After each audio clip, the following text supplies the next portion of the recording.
So Daniel and I have been married for 7 years, and we were, as of this time last year, we were members of EV Church.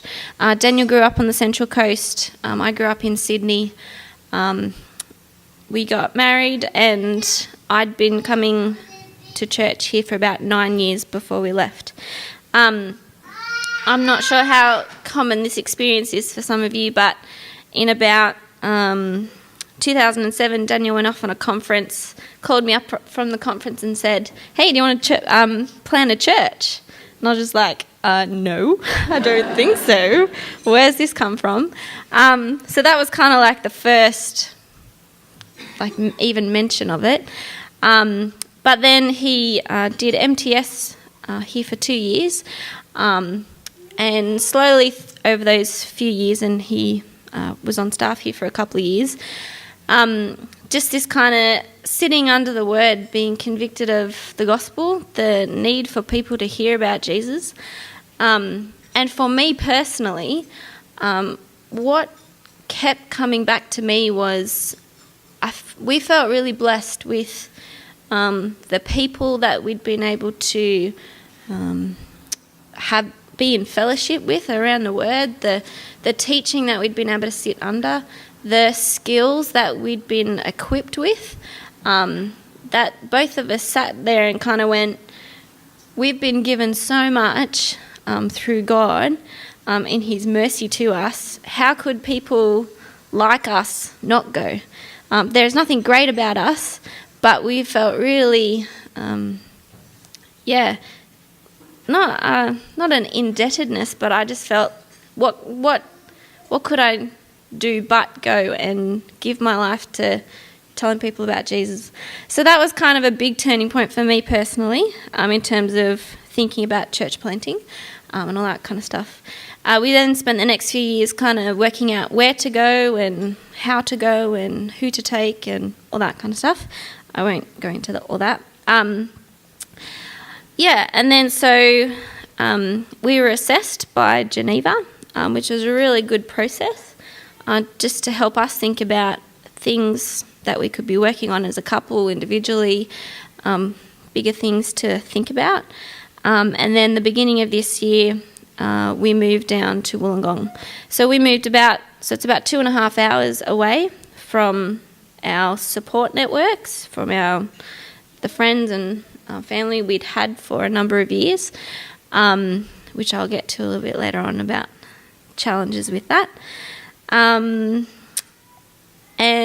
I reckon I had lots of expectations and assumptions about what planting would look like, from lots of other people who had shared their experiences. And so I had this big kind of picture of hardness, of loneliness, of a big kind of challenges and hardships on our marriage and on our kids.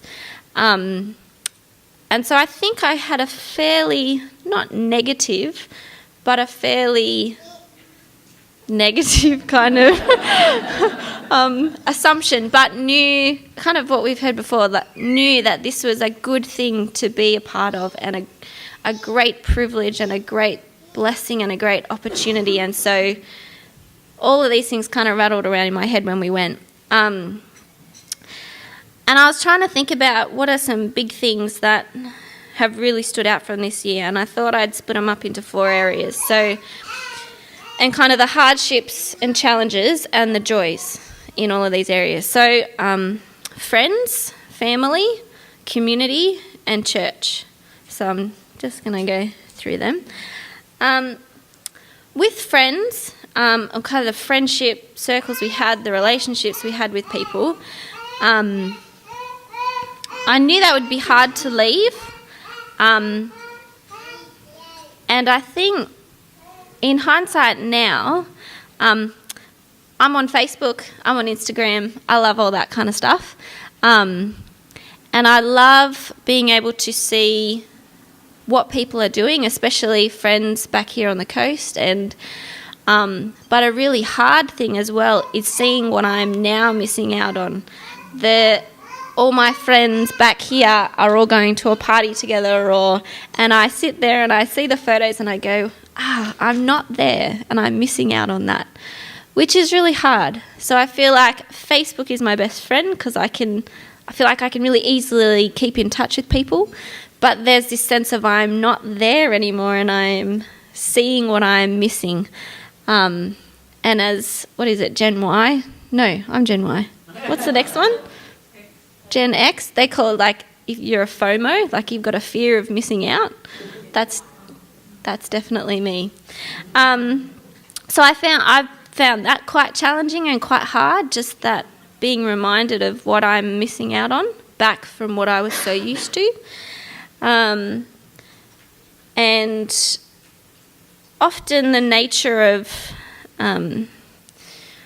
church planting, and I think also too at the stage of life that personally I'm in, we've got 2 little girls who are so 3 and 1, and so I spent a lot of time at home, as you do, trying to get out and about and that kind of thing, but just the loss of adult conversation, and so it's kind of been talked about before, but Daniel will come home from a solid day of work and kind of feeling a bit flat and not really wanting to talk or anything like that, and I'm like blah, blah, blah, blah, blah, like even just random stuff, not even anything of great interest, and he's kind of like, oh, what am I going to do with this? And so just having the regular people to chat to, or just have an outlet to, or some of the things that I found particularly hard, kind of moving geographically away, but also kind of, relationally away. Some of the great joys, though, we found is that we took 2 other couples with us when we went to Wollongong, a couple from EV and another couple from church in Sydney, and I think that has been one of the best decisions we ever made. They were good friends, but they've been such a good support for us emotionally, spiritually, physically. One girl, Keris in particular, she has a 18-year-old, and so both of us having kids mean that we were able to do stuff together during our week, so I didn't feel like I was there on my own, but we could, go to a park together or go to a playgroup together and kind of just have that kind of company, so it just didn't kind of feel like we were so on our own. So that was really valuable, and that's been a real joy. And we've loved getting to know people in church. Both Daniel and I are in a small group together with a few other couples and some single guys, and that's been lovely, a real joy to start to share life with people. So that's been really good. And there are some people, since moving away, we've realised that there are some people, often those who we've been in ministry with, either at church or in different places, and they're the kind of people who understand why we've moved. They get the gospel. They too are serving in ministry in different places. They get it, which is just such a refuge and such a real comfort to know that whenever I see them, it might be a few months or a year or so before I catch up with them, but there's just this kind of refuge and comfort in knowing that they're going through exactly the same thing as what we are, and there's that kind of bond, which is what Geneva has been really good for, and really helpful for. Sorry, I think I'm going to go a little bit long, but I'll try to go quickly. Family. We have very supportive families, which we are very thankful for. But one thing that we were very conscious of when we decided to move away, we made a decision on behalf of our family to remove ourselves from our family, in a sense. We used to live around the corner from my in-laws, and my parents were, kind of within 20 minutes. So not only were we making the decision to move, but we made a decision on behalf of them that we moved, if that makes sense. So away from taking grandchildren away from family, not in a bad way, but that was a hard thing for them and for us. And in response to that, trying to negotiate as Daniel and I and our family unit, negotiating our wider extended family relationships. So, just that's been a real challenge for us this year, just how to have our parents come and stay with us and spend time with us, and siblings, and so that's been one of the harder challenges of this year. Sorry if I'm being a bit vague, but maybe you might relate to that. Some of the joys of family have been, I think it's been really good for us as an immediate family.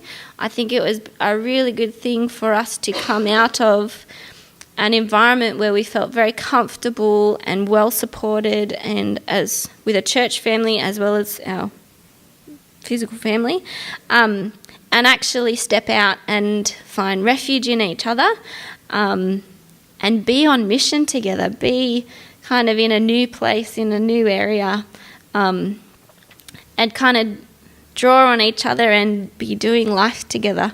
I felt it was a really good step for us as a family. So that was, that was really good. Community. I'm not one for going outside of my comfort zone. I don't hate it. I find it very challenging to meet new people. I'm terrible at conversation. I feel like I get all tongue-tied and I don't know what to say, and that's not very good when you're just moved into a new area and you don't know anyone. So I knew for me personally that I was going to be my own worst enemy. I knew that if I didn't get out the door, if I didn't get out and start doing things, I'd be an emotional mess on the floor. And that didn't help me or anyone else. So I'm so thankful to God. He was so gracious to me in getting me out the door and providing opportunities.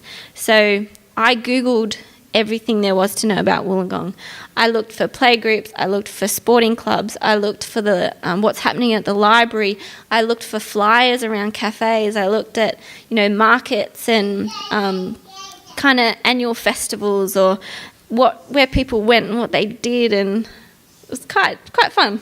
But I was just so keen to just try and know as much as I could about the area and what I could spend my time doing. So that was hard and challenging, but a really good thing to do, I think. And one of the joys, I reckon, was it was an opportunity to start afresh. If you're moving into a new area where you do not know that many people, the world is your oyster. You can be more purposeful in what you do and why you do it.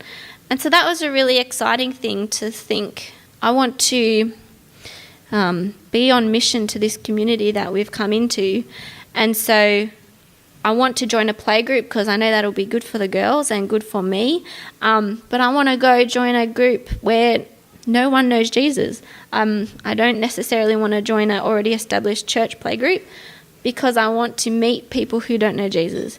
And so that was a real great opportunity to be able to use the fact that I was new in an area.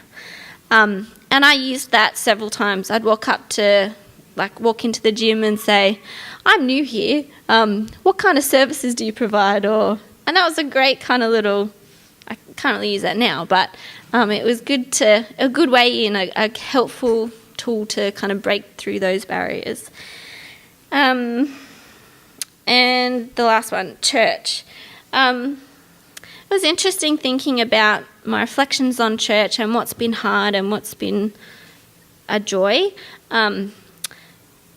We are so thankful to God for the people that He's brought along to Salt, because it's been a real blessing to us and a real delight and a real burden too. And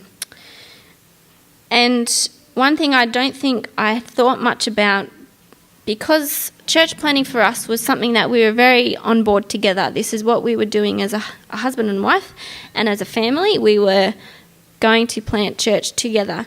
And I've chatted to a few people, and I know other people have wrestled with this too, but the different roles that you play as a wife, as a member of church, as someone who might serve in different ministry roles, and also this kind of other kind of someone who has lots of ideas and inputs in the way that church should be run, or great ideas for different events and things like that. And you kind of wear all these hats at different points, and I always get it wrong to know which hat I should be wearing at the right time.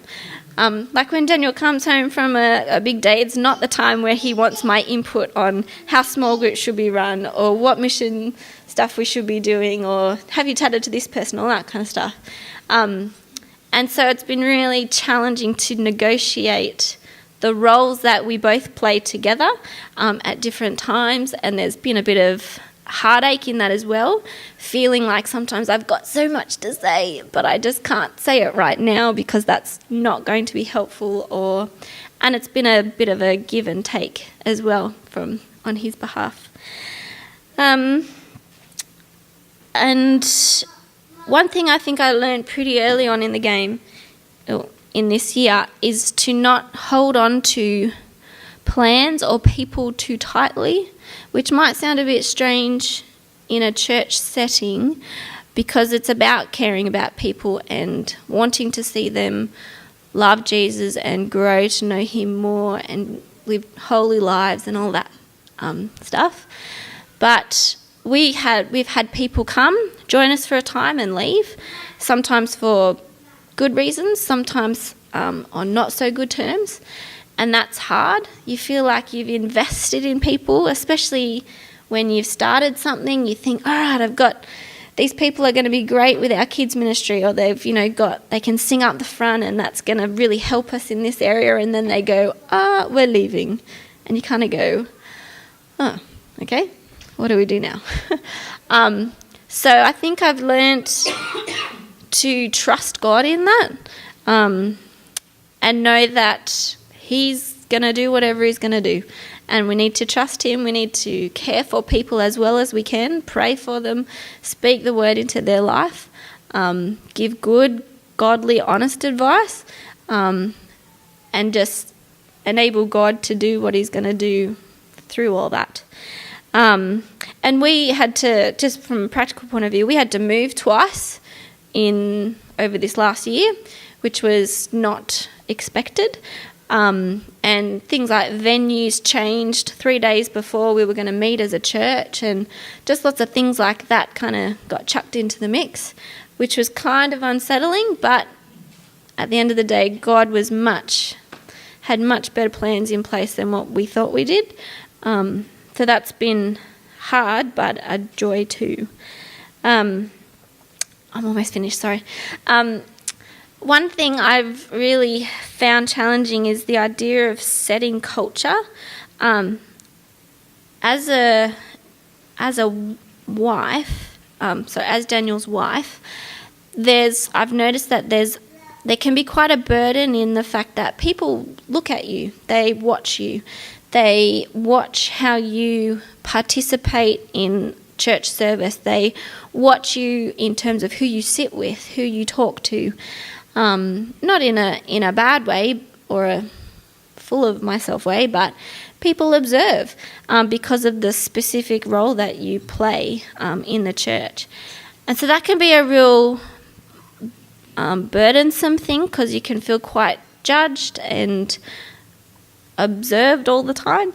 But on the flip side, it's actually a real joy to think that I have a unique opportunity here to help people get on board with what God is doing amongst us, to see, to hear Daniel preach from the front, big vision and big gospel truths, and encouraging people to live godly lives.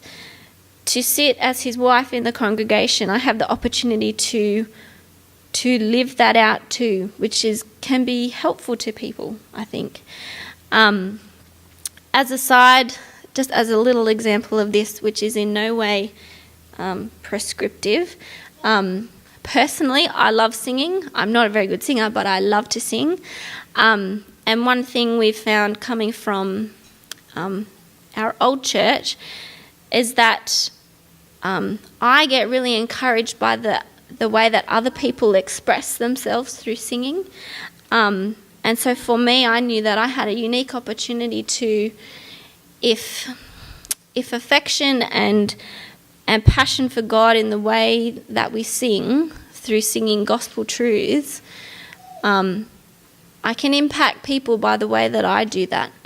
And so for me, a real challenge was to be an example to the people around me of what we wanted for the culture of church. So I'm not sure if that kind of makes sense, but I feel like that's been a real privilege and a real honour to help shape good gospel living amongst the people at Salt.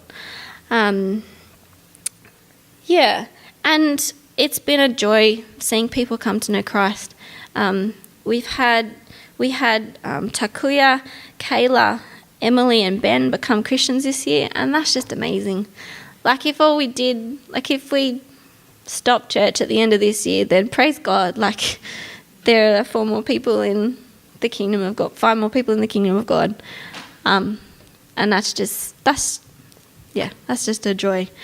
And so under God, we pray that we'll just keep chugging along, we'll keep reading the Bible, keep studying the Bible, and trying to do this in a way in which is bringing glory to Him, and doing all we can to see His kingdom come. That'll do. Sorry.